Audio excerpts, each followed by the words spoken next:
Good morning everyone, welcome back to my channel. दोस्तों, कैसे हैं आप सब। मैं अंकिता अपने चैनल में आप सभी का स्वागत कर रही हूँ।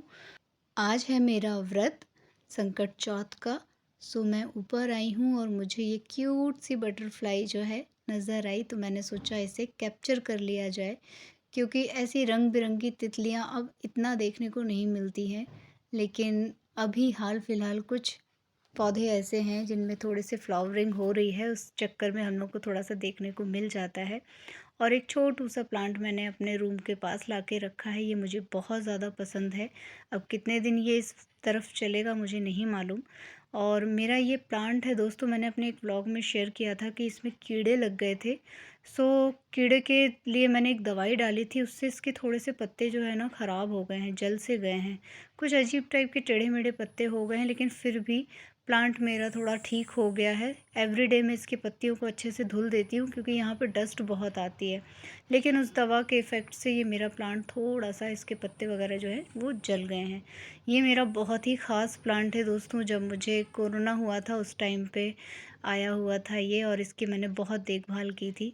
सभी प्लांट मुझे बहुत प्रिय हैं जो इस तरह के हैं, लेकिन सबसे ज़्यादा ख़ास प्लांट मेरे वही हैं जो उस टाइम पे मेरे पास आए थे। सो इनको रोज़ मैं एक बार धुल देती हूँ, थोड़ा सा स्प्रे कर देती हूँ। और इस समय ये देखिए फ्लावरिंग इसकी कितनी अच्छी हुई है। एक पूरा बंच इसका बनके पूरा तैयार हो जाता है, और हमारे एक फ्लावर पॉट को ये पूरा कवर कर लेता है। बाकी में थोड़ी थोड़ी सी छोटी छोटी सी कलियाँ आई हैं, और मे बी ये भी 10-15 दिन में अच्छी खिल जाएंगी। सो ये हमारे कुछ फ्लावर्स हैं, और इनको मैं ले लेती हूँ। आज गणपति बप्पा की पूजा करना है। इसमें भी कीड़े लग गए थे दोस्तों, तो इसे हमने धूप में रखा है, और इसमें भी दवाई डाली थी।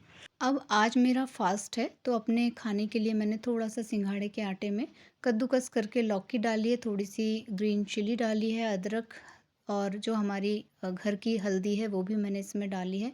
और एक चीला मैं बनाकर इसको तैयार कर लूँगी। थोड़ा हैवी हो जाता है, लेकिन मेरे लिए ये इनफ है। इसे कॉफ़ी के साथ मैं इंजॉय कर लूँगी। फलाहार के लिए भी मैं कोशिश करती हूँ कि हेल्दी चीज़ें ही मैं इस्तेमाल करूँ, जो थोड़ा कैल्शियम आयरन से भरपूर हो। तो ये उसके लिए सबसे बेस्ट ऑप्शन है। माघी चतुर्थी, और ये जो है बहुत बड़ी साल की चतुर्थी मानी जाती है, संकट चौथ। और आज के दिन जो है गणपति बप्पा को तिल और गुड़ के लड्डू बना के भोग लगाया जाता है मोदक के साथ साथ, और इसका बहुत ज़्यादा महत्व है। जो लोग हर महीने वाली संकट चौथ नहीं करते हैं, वो लोग आज वाली ज़रूर करते हैं। और बहुत कई लोग जो है बहुत बड़ा पर्व मानते हैं इसको। खासकर महिलाएं सारे रिचुअल्स बहुत अच्छे से निभाती हैं, और मैं तो हर महीने की चौथ को व्रत करती हूँ, और उसका कुछ ना कुछ विधान होता है। सो आज वाली चौथ में भी मैं उतनी ही एक्साइटेड हूँ। मेरा व्रत है, और साथ में मैं बनाऊंगी लड्डू तिल वाले। लेकिन आज ना काली तिल के लड्डू चढ़ाना ज़्यादा अच्छा होता है, लेकिन मैं काली तिल उतना नहीं कर पाती हूँ, उसे क्लीन करने में मुझे बहुत प्रॉब्लम होती है। तो मैं वाइट तिल के ही लड्डू बनाऊंगी, और पता नहीं क्यों समहाउ मुझे वाइट तिल ज़्यादा पसंद है, तो मैं वही चढ़ाऊंगी गणपति बप्पा को। और मोदक मैं मार्केट से मंगा लूँगी। तो यही सोचा है। और आज जो है चंद्रोदय होने के बाद हम लोग उनको अर्घ देते हैं, चंद्र दर्शन के बाद। उसके बाद ही हम कुछ पारण करते हैं। तो आज मैं सुबह से नोटिस कर रही हूँ कि अच्छे खासे बादल हैं, धूप में भी हल्की सी वो होती ना हवा है, और थोड़ी ठंडक ही है। तो मुझे ये समझ में नहीं आ रहा कि जिस दिन हम लोगों को चंद्रमा जी के दर्शन करने होते हैं, उसी दिन ये सारी चीज़ें क्यों होती हैं। कल तक सब कुछ बहुत बढ़िया था, लेकिन अब चंद्रमा जी को चूंकि हमें पूजा करना है, अर्घ देना है, तो वो बहुत लेट निकलेंगे। और निकलेंगे भी तो हमें बहुत देर में दिखाई देंगे, क्योंकि वो तो भाई बादलों से छुप भी सकते हैं। तो बहुत सारी ऐसे परीक्षाएं चल रही होती है ना कि क्या ही बोले। और समहाउ बहुत अच्छा भी लगता है, क्योंकि जब आप किसी चीज़ को बहुत श्रद्धा से, बहुत भक्ति से करते हो, तो थोड़ा सा छोटे छोटे पल जो बीतते हैं ना इंतज़ार करने वाले, उसमें भी आपको बहुत अच्छा लगता है। तो आज जो है महत्व है, क्योंकि आज जो है गणपति बप्पा ने आज के ही दिन, मतलब आज वाली चतुर्थी के दिन ही जो है शंकर भगवान और माता पार्वती के परिक्रमा की थी, जब उनको ये परीक्षा देनी थी कि सबसे ज़्यादा तेज और बुद्धिमान कौन है, और सबसे ज़्यादा जल्दी पूरी पृथ्वी की परिक्रमा कौन लगा के आएगा।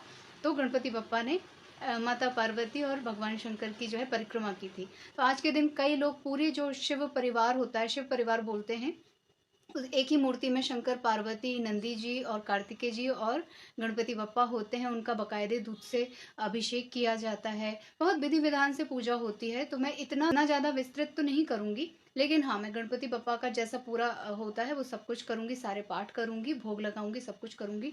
लेकिन चंद्रमा जी जो है समय से आ जाएँ, क्योंकि फिर अकेली बचती हूँ घर परिवार में खाना खाने के लिए भी और जागने के लिए भी। तो बहुत सारी चीज़ें हैं, उनको ध्यान में रखते हुए मैं पूजा पाठ करती हूँ कि किसमें मैं अकेली पड़ जाऊँगी, किसमें मेरे साथ पूरा परिवार रहने वाला है। क्योंकि आज की चतुर्थी की पूजा तो विशेषकर ऐसे ही होती है, तो मैं आप लोगों से नहीं कहूँगी कि आपके यहाँ कैसा होता है, वो प्लीज़ मुझे बताइएगा, क्योंकि मैंने बचपन से देखा है ऐसे ही होता है, तो मैं वैसे ही करूँगी। और मैं कोशिश करती हूँ कि मेरे साथ कोई घर का इंसान आ पाए, ना आ पाए, बैठ पाए, ना बैठ पाए, लेकिन मेरे साथ उत्कर्ष ज़रूर हो। परिवार का कोई ना कोई सदस्य होना अच्छा होता है, अगर हस्बैंड हो तो अच्छा है, माँ हो तो अच्छा है, लेकिन अगर कोई नहीं होता तो कोई बात नहीं, आपका बच्चा अगर आपका साथ दे देता है ना, तो बस उतना ही बहुत है। और सबसे बड़ी चीज़, जैसे हमने अपने मम्मी पापा के साथ रह रह के ये सारी चीज़ें सीखी हैं, वैसे ही मैं चाहती हूँ कि चलो ठीक है, थोड़ा सा उत्कर्ष को भी आना चाहिए, करना चाहिए। उसको मैं एवरीडे स्कूल भेजने से पहले ये बता के भेजती हूँ कि आज ये दिन है, तो तुम्हें ये मंत्र का जाप ज़रूर से कर लेना है, ताकि थोड़ा सा उसको भक्ति भाव में भी उसका जो है मन जुड़ा रहे, क्योंकि स्कूल की टाइमिंग ऐसी है, बच्चों का प्रेशर ऐसा है कि मैं इतना ज़्यादा उससे एक्सपेक्ट नहीं करती हूँ कि बाकायदे बैठ के वो उतनी विस्तृत पूजा करेगा जैसी वो पहले किया करता था, लेकिन फिर भी मैं थोड़ा सा ध्यान एक बार याद दिला देती हूँ तो उसको क्लिक हो जाता है माइंड में। अदरवाइज स्कूल की प्रेज जो होती हैं वो इंग्लिश में होती हैं, बच्चों को तो एक बार रट जाती हैं, वो बस उसको कंटिन्यू बोल देते हैं, हो गया काम ख़त्म। तो अपने कल्चर से और अपने खुद के परिवार में जो भी कुछ चलता आ रहा है, परंपराओं से जोड़ने का काम तो भैया मेरा ही है, और मैं खुद भी उस चीज़ को रिकॉल करती रहती हूँ और उसको सिखाती रहती हूँ। और अब मैं जा रही हूँ लड्डू बनाने के लिए, क्योंकि हमें शाम को पूजा करना है। और संकट चौथ हो या प्रदोष हो, जो भी हो, प्रदोष काल यानी संध्या वेला जो होती है ना, उस टाइम पे ही पूजा करने का सबसे ज़्यादा विशेष फल मिलता है। तो सारी प्रिपरेशन आप पहले से ही कर लो, और जैसे ही वो संध्या काल लगता है, जब आप दीपक जलाते हो घर में, बाहर कई लोग दरवाजे पे दीपक जलाते हैं, कई लोग तुलसी जी को दीपक रखते हैं शाम के टाइम, बहुत सारे उसमें होते हैं। उसी काल में जो है आपको पूजा करनी चाहिए, चाहे वो प्रदोष की हो, चाहे वो संकट चौथ की हो, तो वो काल बहुत अच्छा माना जाता है पूजा पाठ के हिसाब से, संध्या वेला जो होती है। तो मैं उसी टाइम पे पूजा कर लूँगी, फिर चंद्रोदय जब होगा तब अर्घ दे के चंद्रमा जी की पूजा करके फिर मैं पारण करूँगी। और ये सब जब भी होगा मैं कोशिश करूँगी थोड़ी सी क्लिपिंग जोड़ दूँ, पूजा की नहीं जोड़ूंगी, लेकिन हाँ लड्डू जो बनाऊंगी उसकी क्लिपिंग ज़रूर से जोड़ दूंगी।